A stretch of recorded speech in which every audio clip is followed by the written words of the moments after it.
Keeping Up with Jones, the Lonnie Jones podcast adventure, is brought to you by TKM Incorporated. This company, located in Moss, Tennessee, specializes in erosion control, hydroseeding, hydromulch, silt fence. They do minor excavation work, and they also provide traffic control and construction signs. Their mission is keeping people safe. Their passion is wishing that all men could be saved. TKM stands for The King's Men. If you'd like to contact The King's Men, you can contact them at 931-243-3958, 931-243-3958, or you may email them at tkminc2001@twlakes.net. That is tkminc2001@twlakes.net. The King's Men, in partnership with Keeping Up with Jones, the Lonnie Jones podcast adventure.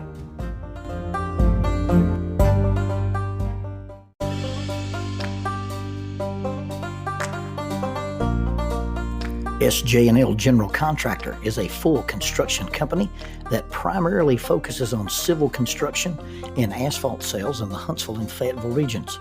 Services they provide include, but are not limited to, road construction, asphalt material, underground utilities, site work, and demolition. They employ heavy equipment operators, concrete finishers, pipe layers, and CDL dump truck drivers. If you would like for this company to work for you on your project, or if you'd like to work for them as an employee of this family-owned business, you can contact them at 931-433-4660. That is 931-433-4660, or 3W's and a dot, sjnl.com. That's www.sjnl.com. SJ&L General Contractor is a sponsor of Keeping Up with Jones, the Lonnie Jones podcast adventure.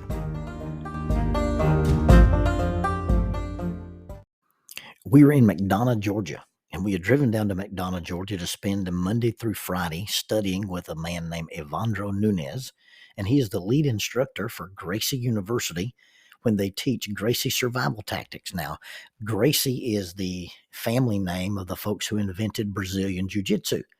And so we had gone through level 1, and I had been instructing at the police department for the past year, and now they were going to allow us to recertify, and in addition to recertifying at level 1, become level 2 instructors. And so we had gone down there to participate in this workshop. I was allowed to attend as a civilian, which I consider to be a great honor and a very humbling thing that the department would spend the money to let me do that, even though I'm not a police officer. And so we were down there with these guys, and the instructor, like I said, was Evandro Nunez. Evandro grew up with a single parent, and he learned to street fight in Brazil, and then he learned Brazilian Jiu-Jitsu, and he became a world champion. But he also developed a passion for law enforcement. And he really believes the heroes in the world are first responders. He'll give this little speech that you pay a guy millions and millions of dollars to play basketball, but the guys who play basketball may be selfish and they don't have anything that they would die for.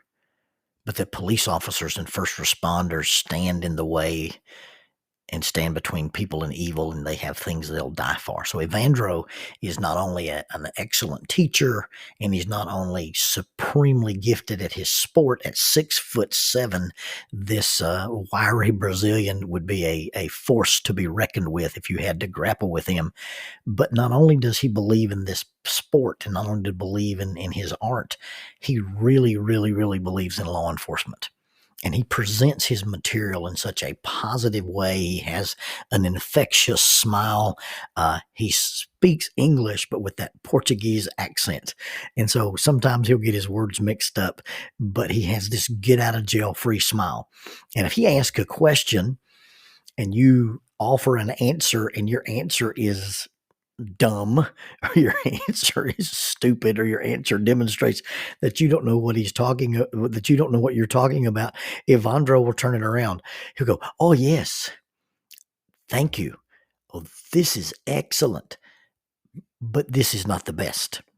And his code word for you're not doing everything you should do, he never corrects you in a negative fashion.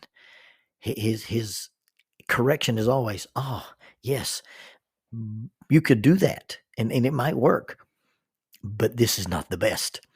So on this particular occasion, and we did several days of learning techniques and then practicing them, and then on the last day, you actually have to wear a duty belt with a pistol, a fake pistol in it, and you actually have to wrestle for several minutes blindfolded and prove that you're competent in these survival techniques. It's a pretty interesting class, a lot of fun. But the particular thing that we were learning was a takedown, and it's a takedown from a standing position. Now, if you've ever seen any body camera videos, you see police officers body slam or get body slammed or slam people into walls.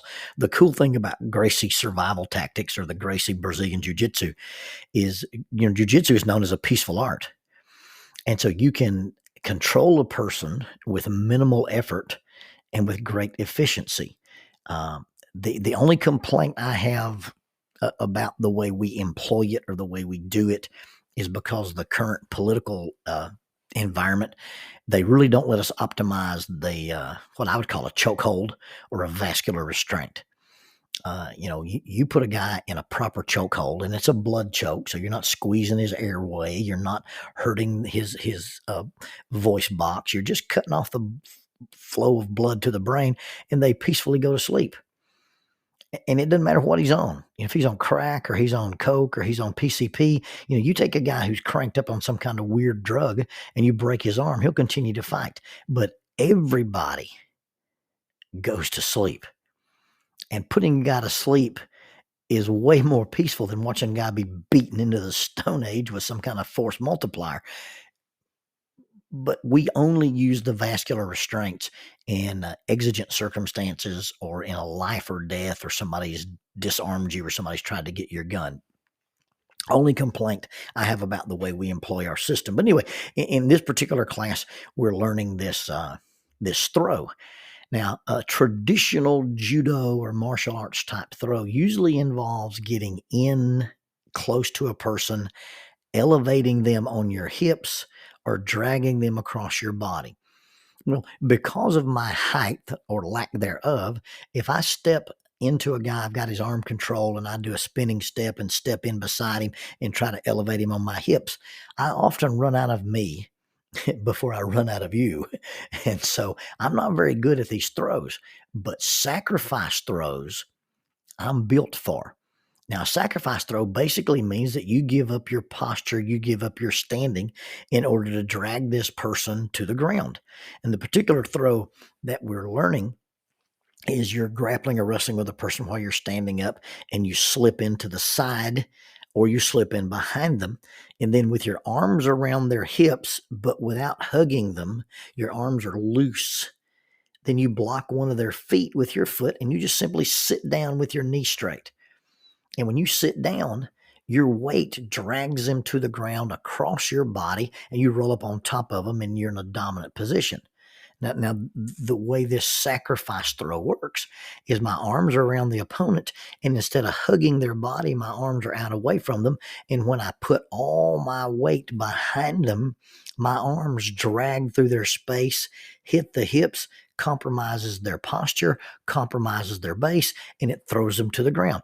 It works like the the ball and chain that wraps around Wile E. Coyote's foot and snatches him off the mountain. In fact, we refer to it sometimes as the Wile E. Coyote throw. And so we're practicing this sacrifice throw, and there's several versions of a sacrifice throw. There's a monkey roll. There's what I call a fool's roll. But this particular throw we're doing, we're just calling a sacrifice throw. And we were practicing this.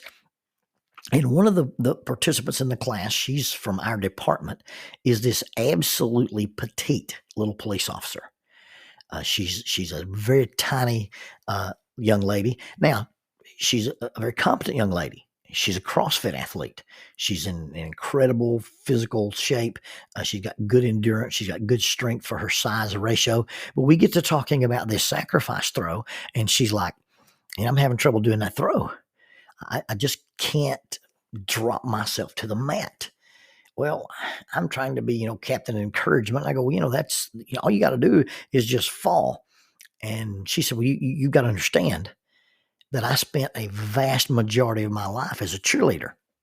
Well, instantly you know that if she's a cheerleader, she's a flyer. She's the person on top of the pyramid, not the person on the bottom of the pyramid. She's the person they throw, not the person doing the throwing.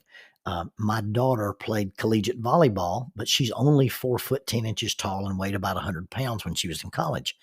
And at one of the universities that she played for, the cheerleaders would invite her out to their workout sessions just to practice throwing people. And when I saw how high a muscular cheerleader could throw a little tiny girl, I was glad she played volleyball and didn't cheer. But this cop that was with us said, you've got to understand that as a competitive collegiate cheerleader, one of the rules in my life that kept me alive was, hey, you shouldn't fall on the mat. You shouldn't hit the mat. I've tried to avoid hitting the mat for the majority of my life. And now all of a sudden we're just going to willy-nilly fall on the mat. She says, I'm having trouble doing that. My rules of life say you avoid falling on the mat. Well, what we have used to keep us safe, we like to continue to use to keep us safe, even when that strategy seems to be counterintuitive to us. I've never lived in a house as a child or as an adult that I didn't have a rope swing. I've either had a rope on an artificial tower or something anchored to the eave of the house or something anchored to a tree limb or a rope that I could go out and put up at will. But everywhere I've ever lived, I've had a rope that I climb and then I swing on. Well, if you play games as a child swinging on a rope, you learn to hang on to that rope. And if you do things that I do as an adult that involve using ropes to ascend things, you learn that that rope is your connection to that rope is your safety. Now, you take a guy with that ingrained belief and you take a guy with that ingrained behavior and you put him in the water behind a boat and you say, here, Lonnie, hold on to this rope and we'll drag you through the water. Well, if you're lucky enough to stand up on those water skis and go zipping across the lake, that's an incredible amount of fun. It's a lot of freedom. You really enjoy it. But all of a sudden you get wobbly or you lose a ski or something happens and you fall into the water. Most normal, intelligent people let go of the rope. Well, a guy that grew up with ropes in his backyard, at every backyard I've ever had, I've had a rope. The first time I fell off a set of water skis, the last thing I was going to do is let go of that rope. I'm in deep water. I'm uncomfortable in deep water. And the only thing that connects me to the boat is the rope. I'm not letting go. Well, guess what? You learn to dredge the bottom of the lake. I didn't know a catfish could make a face like that when I went rolling by him, drinking half of Lake Martin. But you have to learn in certain circumstances that what works in the backyard doesn't work behind the ski boat. What works in this context doesn't necessarily need to be employed in that context. And all of a sudden we have to change the rules about why I do what I do. And it feels like it keeps me safe and it feels like it keeps me alive, but does it really work now? Now, in the original situation, if you don't fall on the mat as a cheerleader or you don't let go of the rope as a climber, does it work? Yeah, it works. And so why should I change it? Well, the rules have changed. You see, sometimes we develop behaviors because of the rules that we live under. The rule of a cheerleader, don't fall on the mat. The rule of a guy doing acrobatics on a rope is, hey, don't let go of the rope. But you take that same idea and put it on a jiu-jitsu tournament, or you put it in a jiu-jitsu context, and hey, I've got to fall on the mat in order to break your posture in order to keep me safe. And now falling on the mat doesn't equal being unsafe, it equals being safe. Letting go of the rope behind the ski boat doesn't mean you're unsafe, it means that you're safe. The same thing that kept me alive and safe in one context, I now need to do the opposite in order to be safe and alive. And those are hard lessons to learn. You know, in the original context, people who have behaviors that are adaptive, and a lot of our human behavior is adaptive. We do what we do because it works or it keeps us alive. Well, I may look at somebody's strategy for behavior and I may go, well, I don't think that works. I don't think that's smart. I don't think that's healthy. I don't think that's optimal. But if you really break it down, you ask the question, did it work? And the answer is yeah. Yes, it worked. Well, how do you know it worked? Well, I'm still here. Proof of concept. I made it to this point in time because of this strategy. So the survival component of it worked. But now you got to ask, was it optimal? Is it the best? And does it continue to work? Well, does it work now? Well, yeah, well, maybe. Well, sort of. I mean, it feels like I should still be doing this, but maybe it's not the best. Because once we begin to analyze our behavior, we recognize that it's hard to abandon strategies that we've used to keep us alive. It's hard to abandon strategies that we've used to keep us safe. See, sometimes we learn to criticize, and it's an insulation. It helps us feel superior. It helps us feel secure. Sometimes the way we respond to criticism by withdrawing or avoiding is a way to keep us safe and a way to keep us alive. Sometimes the way we behave insulates us from betrayal. And so we can't be honest or we can't be vulnerable. And it feels like it keeps us safe and it keeps us alive. But the same behavior in two different contexts is probably not optimal. It's probably not the best. Hey, what's the purpose of this original strategy or behavior?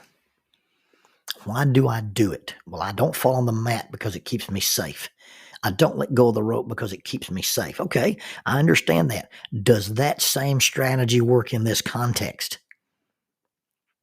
No, I've got to fall on the mat in order to do the throw so I'll be safe. I got to let go of the rope so I don't get dragged through the water so I'll be safe. And I'm afraid sometimes that we superimpose the context of our family of origins on our family that we're married to. And we treat our in-laws by the same rules that we treated our step-parents. Or we treat people that have worked with us like the people that we used to work with. And using or employing a strategy that is anchored in survival behavior that no longer meets that goal is not only counterintuitive, but it's counterproductive.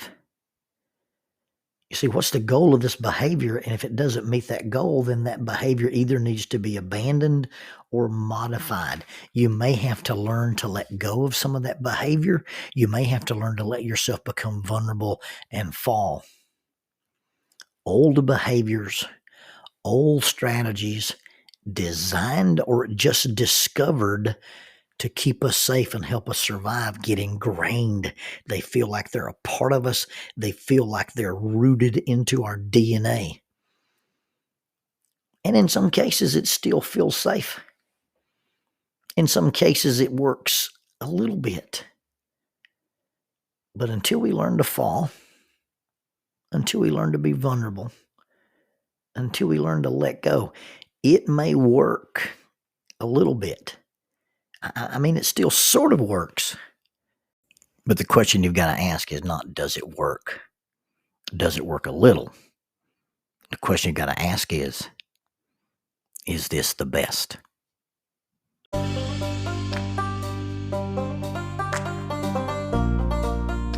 Keeping Up with Jones, the Lonnie Jones podcast adventure.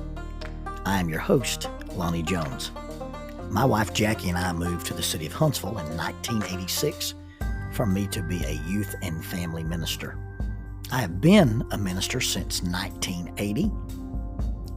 I have served in this community as a police chaplain assigned to a SWAT team since 1992, and I've been in private practice as a licensed professional counselor since 1998.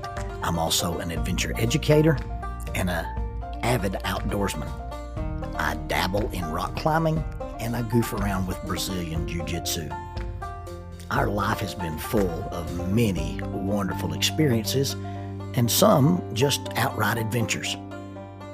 I used to write about those things in a little church bulletin article, so now instead of asking you to read those things, we're just going to talk about them in our podcast. And as we talk about them, we're going to talk about the facts. The facts lead to concepts, and the concepts lead to application. One caveat about the facts is, for the most part, we're going to tell you the facts just as they happened. But every now and then, we're going to tell you the way other people have told us they remember it happening, with a little bit of embellishment. It's all good, clean fun and for educational purposes. Thank you for listening, and we hope you enjoy Keeping Up with Jones.